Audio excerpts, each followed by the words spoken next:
Expanding the fight against ISIS, President Obama commits to sending more troops to Syria. 2 GOP candidates team up to stop Donald Trump. All across Indiana, all across this country, people are waking up, and help is on the way. Cruz and Kasich hope their unusual strategy will work. The Pope meets teens on their level. He warns them not to expect happiness from a smartphone app. And a tribute to Mother Angelica, EWTN's foundress remembered at a special mass. Those stories and more on EWTN News Nightly for Monday, April 25th, 2016.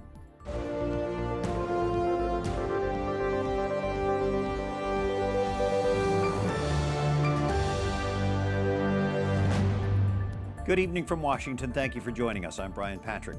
President Obama approves more U.S. troops to help force ISIS out of Syria. Our chief White House correspondent Lauren Ashburn has the story. Lauren?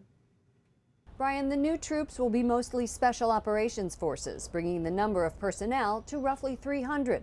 The president calls the move essential, even though there won't be boots on the ground. The most urgent threat to our nations is ISIL, and that's why we're united in our determination to destroy it. The president speaking in Germany, the last stop on a week-long tour that also took him to Saudi Arabia and Great Britain. ISIS was a focus on his trip, and he urged Europe to step up action. Just this weekend, a brokered ceasefire in Syria fell apart. By adding 250 troops, the White House hopes to, in part, keep humanitarian aid flowing to the country. President Obama's announcement comes a day after Orthodox Christians celebrated Palm Sunday in Syria. Violence didn't stop them from gathering in Damascus.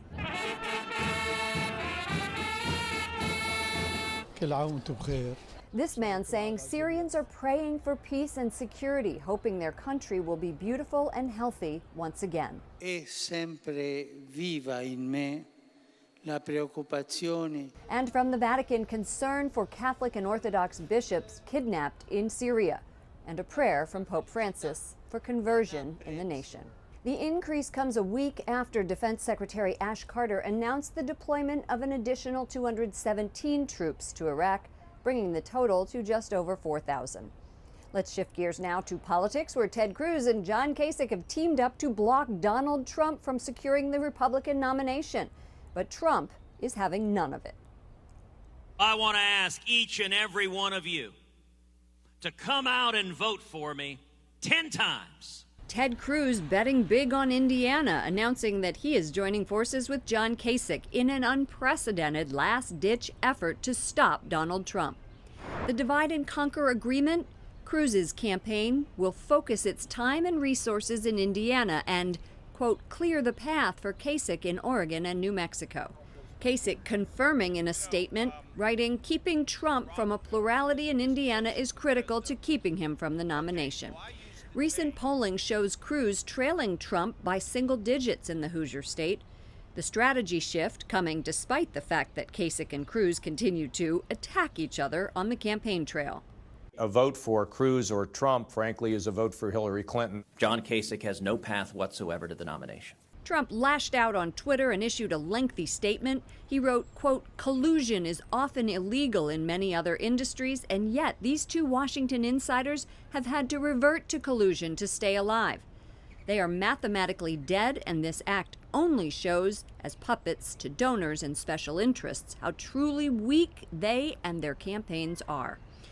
This latest GOP bombshell coming days ahead of Tuesday's primaries in Connecticut, Delaware, Maryland, Pennsylvania, and Rhode Island, states where Trump appears poised to perform well. The Republican frontrunner continuing his own attack dog strategy on the trail this weekend. Cruz is working really hard to, I don't want to use the word bribe, but to bribe the delegates. Accusing Cruz of illegal activity and rejecting calls to appear more presidential. It's so much easier to be presidential because I don't have to use any energy. You know, I can just walk out. It's so much easier. You think this is easy? Ranting and raving, I gotta entertain 18,000, whatever the hell number of people we have here? We'll have continuing coverage of Tuesday's primary tomorrow. Back to you, Brian. Thanks, Lauren Ashburn at the White House. Other stories our EWTN News Nightly team is covering in today's world. Christian conservatives and other backers of North Carolina's so-called bathroom bill organize a rally in Raleigh today. This as opponents deliver petitions signed by 180,000 people seeking the law's repeal. They also plan to mass sit-in at the Capitol as lawmakers return tonight for their work session. That law requires people to use public restrooms based on the sex on their birth certificates. Scheduled conventions and concerts have been canceled in the backlash. Sophisticated, methodical, well-planned. Words used by authorities describing the shooting deaths of 8 family members in a tiny Ohio town. Detectives say they found a pot-growing operation at the homes of the victims. Wyatt Goolsby is here with that story. Brian, Ohio Attorney General Mike DeWine has remained tight-lipped about a motive in this crime. He won't say whether marijuana is connected to Friday's shooting spree. Investigators told the town's residents they are safe, even though the suspects are still on the loose. Residents of the southern Ohio community of Piketon remain on edge this week after a series of execution-style killings. Police found the bodies Friday at 4 different homes. 7 adults and a teenager were shot in the head. This was not something that just happened. This was something that planned. A family was targeted, most of them targeted while they were sleeping. The Pike County Sheriff says the exact timing of the shootings is still unclear.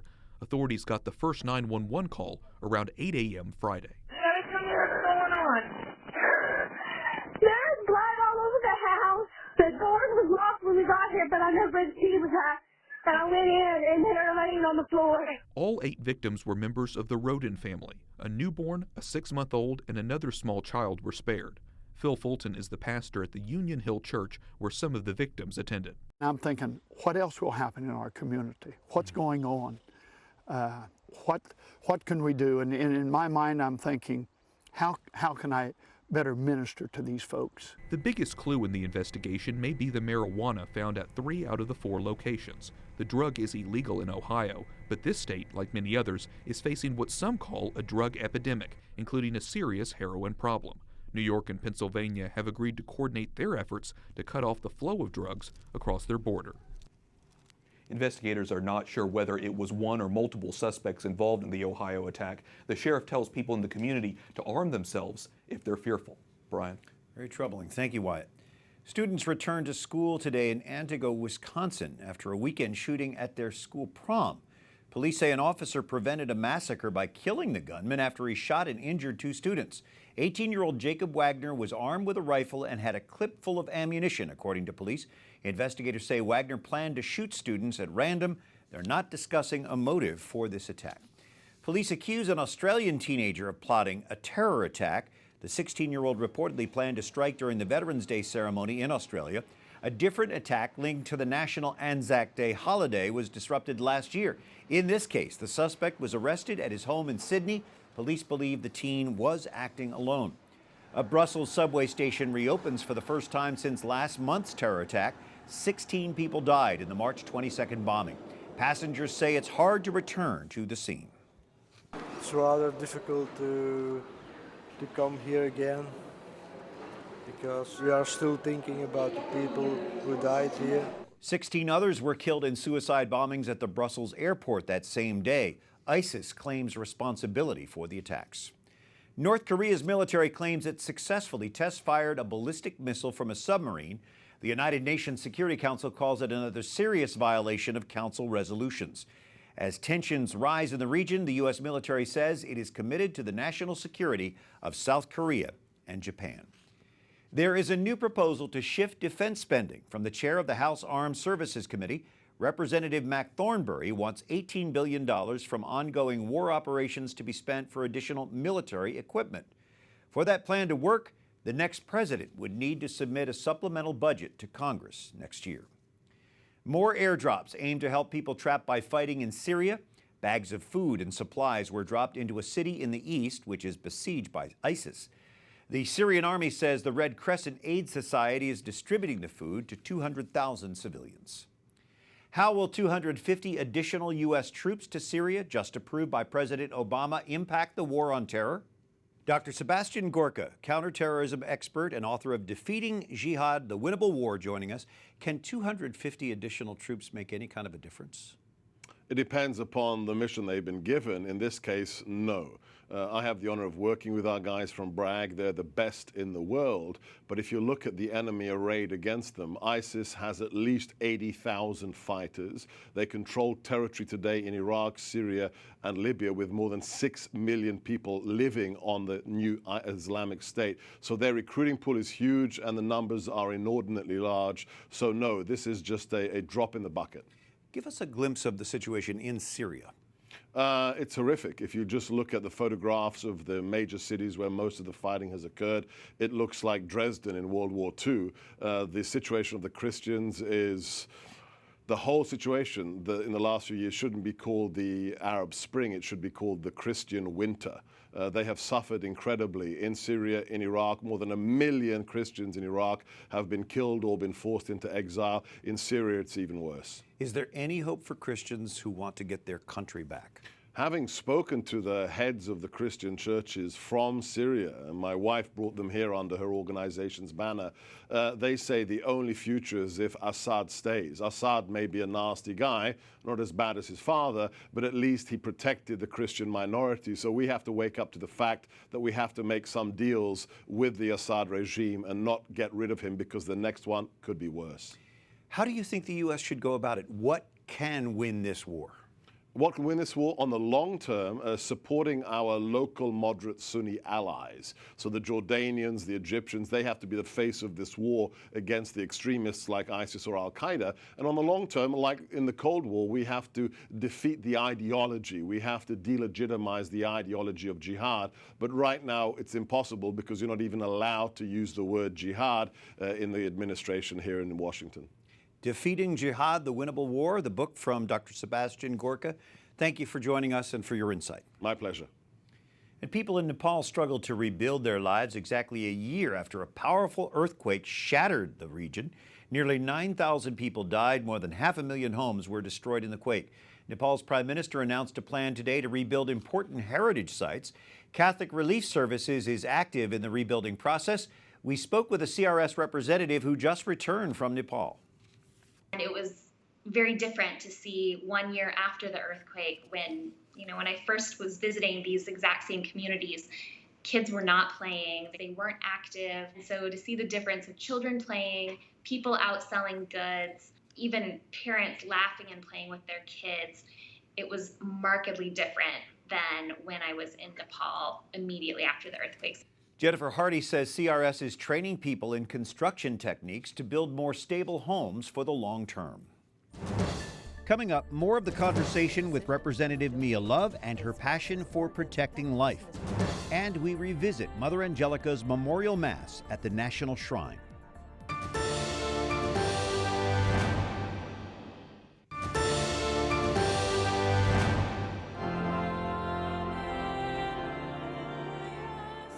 Four weeks after her death, Mother Angelica is remembered with a memorial mass at the National Shrine of the Immaculate Conception. Father Joseph Mary Wolfe of the Franciscan Missionaries of the Eternal Word celebrated the Mass Sunday in D.C. You see, I believe that Mother understood the power of a beautiful truth, the power of the good news about Jesus, and how it changes lives, our lives. Father Joseph says Mother performs spiritual works of mercy through her shows. Thanks for joining us this evening. I'm Brian Patrick. Oklahoma is a signature away from revoking the licenses of most abortion doctors. Under a bill just passed by the legislature, doctors who perform abortions would be barred from renewing their medical licenses. The Washington Post reports the bill, now on the desk of Republican Governor Mary Fallin, would not apply to abortions performed to save a mother's life. A pro-life group says about 10,000 people took part in a nationwide protest today at Planned Parenthood facilities across the United States. From Birmingham, Alabama to Anchorage, Alaska, demonstrators brought attention to allegations the abortion giant profits from the sale of aborted baby parts. Organizers hope to convince lawmakers to stop sending tax dollars to Planned Parenthood. They also plan to make this an annual pro-life demonstration. Outrage over the undercover videos prompted Congress to appoint a special panel to investigate Planned Parenthood. Utah Representative Mia Love sits on that panel. As this probe deepens, Love tells Catherine Szeltner a horrifying find from the latest hearing. We focused a lot about whether there's really profiteering and how much money is actually being made. So I think the line of questioning was aimed in that area and shedding some light as to there is something here to investigate, there's something here to look at.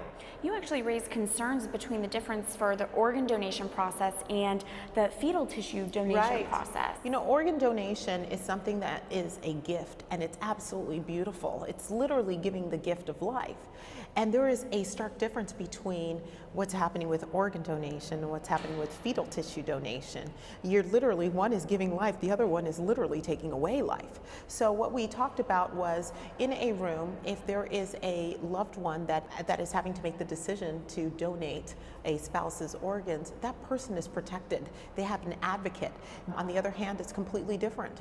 As a matter of fact, the female has no advocate. The only person that is there that is trying to get them to consent to donate the tissue is a technician that makes money. And what's more horrific than that I think the public really needs to know, is that in some cases, those are minors. So at this point in the congressional investigation, do you have any doubt that Planned Parenthood and other abortion clinics are profiting from the sale of aborted baby parts? Well, again, it appears that way. We just have to be very careful that we are on a fact-finding mission, that we are doing everything we can to make sure that the information that is given out there is correct, that any whistleblowers that come to the committee, we verify the information. And what we are doing is we're doing everything we can to make sure we uncover what's happening, let the public make a decision. Because I think that there's so many different areas that I'm learning. There's so much we don't know about this industry that I think it's our job to make sure that the public knows about it. Congressman Love, thank you. Thank you. Representative Mia Love with our Catherine Szeltner. The Colorado Supreme Court won't take up the case of a suburban Denver baker who refused to make a wedding cake for a same-sex couple. That lets stand a lower court's ruling that the Masterpiece Cake Shop owner cannot cite his Christian beliefs in refusing service. An attorney representing baker Jack Phillips says they haven't yet charted the next move in this legal battle. United Healthcare announces it's pulling out of most healthcare exchanges established by the Affordable Care Act. James Capretta with the Ethics and Public Policy Center is a longtime analyst of healthcare and the economy. Did this move by United Healthcare surprise you, Jim? Not really. There was a lot of indications that many insurers were losing a lot of money, and United lost more than $1 billion over a 2-year period. And even for a company as big as United Healthcare, $1 billion is a lot of money. Shareholders won't stand that for long, losing a huge amount of money on a line of business. And so they really had no choice to either figure out how to fix their business model or get out. Will we see other major insurers dropping out? I believe so. The losses across the industry have been in the billions. The first year alone was $2.5 billion in the industry. In 2015 and 2016, it was more than that. It's going to be more than that. So across the industry, it's not just United Healthcare. Lots of insurers are losing money. What is it about the Affordable Care Act that makes it so unprofitable for insurers? Two big factors, Brian. First is that there was a lot of politicization of the insurance market. There's pressure from the government to try to keep the premiums low to make the rollout of the Affordable Care Act go more smoothly. So there's a lot of wishful thinking, frankly, by the government as well as those who are participating in the program. Second factor is the program has not been that attractive to people that are not heavily subsidized. You need healthy people paying their own premiums to participate in the program, to have a broad insurance pool and keep the premiums down for everybody else. Unfortunately, so far, the people attracted to the program are really only the people that are getting heavily subsidized by the government. So it's unbalanced. Could the government actually force the insurance companies to participate? There's nothing that I've seen in current law that would allow them to do that. But as you know, we've seen other surprising things happen with this law that we weren't expecting. And so I wouldn't rule it out, but frankly, I think it would be a very big step for the government to try to do that. If major companies bail out, how long can Obamacare last? The thing about Obamacare is it's got all this federal money propping the program up. So there's a huge amount of federal money kind of as a floor. And so it's not going to collapse totally because of that federal money kind of keeping it going. On the other hand, it's only going to be a couple more years of big insurers pulling out, and there's going to be more before the government, I think, starts to say, you know what, we need a government-run option as part of the program. I think that's probably the next step. As it is, difficult to sustain. Very interesting. James Capretta with the Public Policy Center. Thanks for joining us, Jim. Thank you. Glad to be here. And a federal appeals court overturns a lower court ruling today, leaving New England quarterback Tom Brady facing a 4-game suspension. He was supposed to sit out the beginning of last season for his role in the illegal deflation of footballs used in a playoff game, Deflategate they call it. A court blocked the suspension by the NFL, but today's ruling means Brady will have to serve that suspension. Up next, Pope Francis tells teens he wants them to grow in love. And St. Mark, depicted in art, Jem Sullivan shows us the beauty of faith.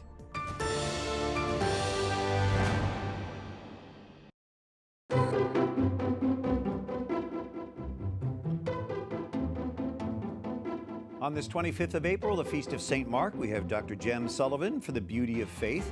Jem, how is this evangelist and martyr depicted in sacred art? You know, as the apostles went forth to preach and proclaim the good news of faith in Jesus Christ, the four evangelists were recording in written form that same good news, as we see in this beautiful 15th century illuminated manuscript from the National Gallery of Art. Manuscripts were handwritten texts of the books of the Bible, the prayers of the church, theological and literary works, and it was the custom to have an image of the gospel writer at the beginning of his gospel. And that's what we see here, the haloed figure of St. Mark as he is seated in an ornate chair with a lectern, a writing desk right in front of him. He's focused intently on the scroll on his desk, which is, this is the moment when he is writing the sacred words of his gospel. At his feet is a winged lion, the traditional artistic attribute for St. Mark, and all around the border are finely drawn flowers, birds, and leaves in various colors. We are reminded that the gospel writers were inspired authors of the sacred text, and that because of their inspired work, the church continues to reflect on the saving events of Jesus' life, death, and resurrection. Let's look at another 16th century painting with a very realistic lion and Mark's bare feet. That's right. This is the work of Giorgio Vasari, who completed it around 1570. Vasari was not only a talented, gifted painter, he was also a writer. He wrote detailed biographies of some of the most celebrated artists of the Italian Renaissance. But here we see this larger-than-life figure of St. Mark, who is holding up his gospel book with his pen in hand, an inkwell, and reading glasses. Once again, we see the traditional artistic attribute for St. Mark, the winged lion at his feet, looking at the viewer directly, as it were. But it is really the warm light in this painting that evokes the inspiration of the Holy Spirit on St. Mark, as he is engaged in his work of writing his gospel. So on his feast day, we are grateful for the work of St. Mark, his inspired writings that really allow us to know and love Jesus' life, death, and resurrection. And we are grateful for the beauty of faith from Dr. Jem Sullivan. Thank you, Jem. Thank you. And Pope Francis connects with teenagers converging on Rome for a Holy Year weekend for youth. Though more than 60 years older, the Holy Father speaks their language. Tens of thousands gather in St. Peter's Square for the Jubilee for Youth on Sunday. La vostra felicità non ha prezzo. Pope Francis telling the teenagers their happiness has no price and can't be downloaded like a smartphone app. Liberi e grandi nell'amore. Even the latest update won't help you grow in freedom and in love, he warns. On Saturday, 16 teens had the honor of going to confession with Pope Francis in St. Peter's Square. Francis surprised the teens celebrating the Jubilee year at the famous Colonnade of Bernini. They seemed at ease, sitting face to face with the Holy Father, shaking his hand. The Pope spent more than an hour in the square with them. The Holy Father dedicates this Holy Year to two central themes of his papacy: reconciliation and mercy. And for the EWTN News Nightly team, I'm Brian Patrick. We're going to leave you tonight with images of Pope Francis making a surprise appearance at an Earth Day event in Rome on Sunday. Good night. God bless you.